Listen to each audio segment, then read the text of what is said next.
Hi, my name is Catherine Meyer, and I am from Columbia, Missouri, where I'm currently living.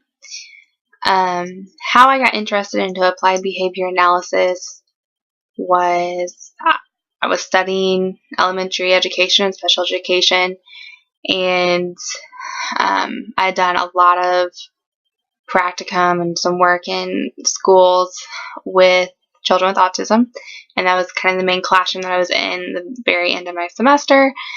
And I realized that kind of at that point, I really didn't want to teach, but so I went to an advisor, one of my advisors that had started studying ABA, and she kind of introduced me to it, explained to me what it was, how it worked, and then I actually ended up working underneath her for a while, implementing with an adult um, who had Asperger's, and so we followed. I worked with her for under a year, saw the changes that that can happen with an adult by implementing the plan, and just the things that I saw with him was just incredible.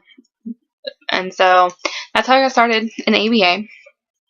Um, One of the topics a couple of things that were interesting in the article from the three important things to consider when starting an intervention for a child diagnosed with autism. One of the first things I picked up, and I think this is important no matter what kind of treatment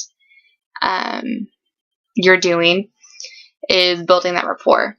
I feel that building a rapport with the child, and also the family are two important things. It's because if you don't build that rapport, you're not going to, I feel like you can't personally go much further into treatment.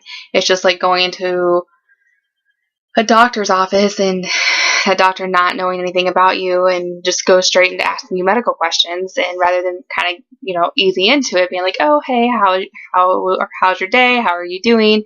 Rather, it kind of breaks that tension. So building that rapport with treatment, I feel, is ideal, and also with the family, knowing that you are going to be working with the family in their home or outside of the community will also help that and the relationship and treatment in general.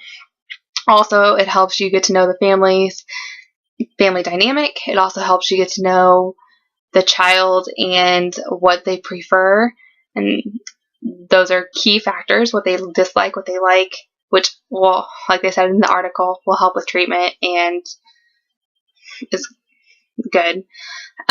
Also, another thing I thought was important as well was understanding what the child, his skills, his age level, where he's at academically, skill level, before working with a child at any point in time.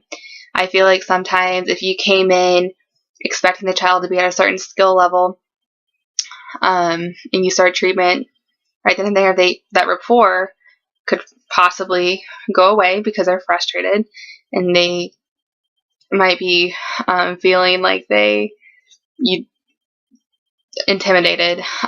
Something else I feel like why that's important is you will then you are able to know where they start at the beginning. So rather than trying to start all over, you are able to know right where they're at and go from there with that skill level. So if you know that a child who is 5 years old, and you would think they are at the typical development of a 5-year-old, but then you find out they're probably at a 3-year-old level, you know where to start. So I feel like that's very important. That's a very important conversation to have and information to have before you even start treatment, because you know what skills, what they may like, and you just know where to start when it comes to treatment, just because you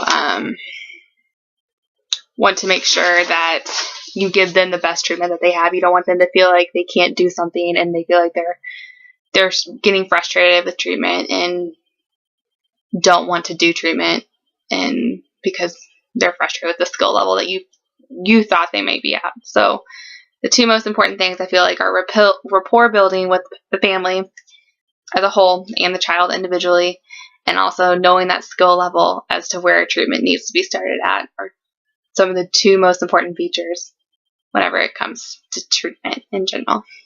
Thank you.